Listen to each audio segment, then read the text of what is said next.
Ano naman kaya ang say ng tinanghal na MFFF 2022 Best Actor na si Cedric Juan para sa Gumbursa dahil tinaob niya ang mga mahusay ding aktor na sina Piolo Pascual, Alden Richards, Christopher De Leon, Ding Dong Dantes, Derek Ramsey at iba pa. Panoorin po natin si Cedric. Sa inyo lahat. Marami sa inyo hindi nakakilala sa akin. Ako po si Cedric Juan. Nagsimula po ang adventure ko, ang kwento ko bilang aktor sa teatro. Kaya papasalamat po ako sa Art Theater Clinic, sa FEU, sa Tulaang UP, na sobrang humubog sa akin bilang aktor. Sa lahat ng mga nakasama ko sa teatro. At syempre, sa pamilya Gumburza. Maraming salamat po, Jesscom, sa pagsugal sa akin. So kung maihilera ka kila Mr. Christopher, Mr. Piolo, Mr. Ding Dong, and also Derek Ramsey, overwhelming talaga siya. Lalo na for someone na parang among five of us, ako yung parang hindi naman kilala, most of the people. So it's overwhelming talaga. It's really, sobrang thankful talaga kasi it's a validation of my artistry and craft. Pero I keep on saying na parang hindi talaga ako dun sa awards ng work. Kasi siguro kung yun yung ginawa ko, baka mamaya hindi ko nabigyan ng justice as kung paano sinasabi ng mga nanonood, ng justice yung role ni Padre Burgos. Kasi para sa akin talaga, it's larger than life. Papakilala lang po ako.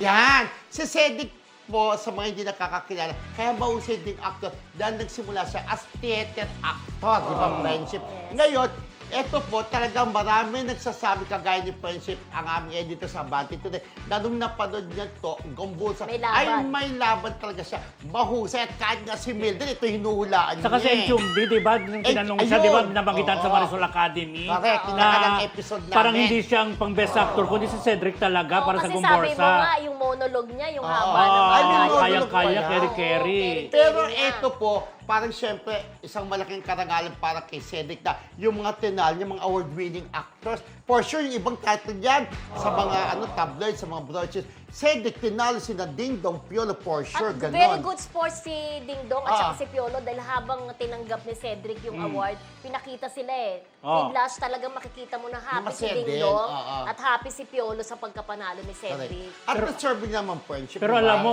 may isang close kay Ding Dong kasi ayan. kung paano naman, malakas talaga si Ding Dong, Yes. di ba? Yes, In hindi fairness. mo nga parang sabi. parang na-disappoint siya.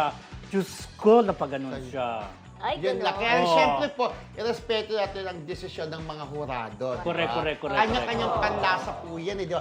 Pero ako tuloy, mapapanood akong Gumbursa, mapapanood ko yung Rewind. Firefly. Ako, Firefly. Compare ko ngayon, Pero, di ba?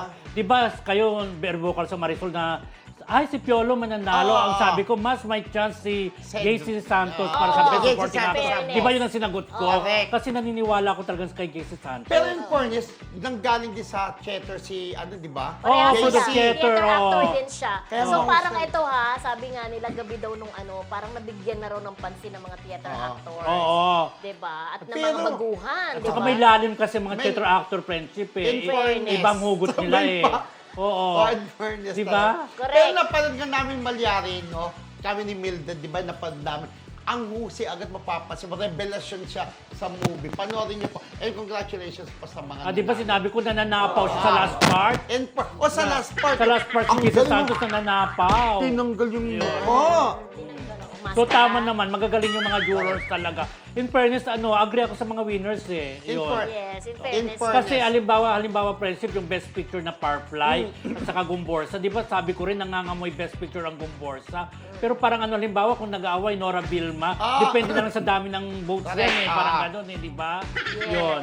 Pero deserving naman lahat, di ba? Congratulations po sa lahat ng movie MMFF 2008.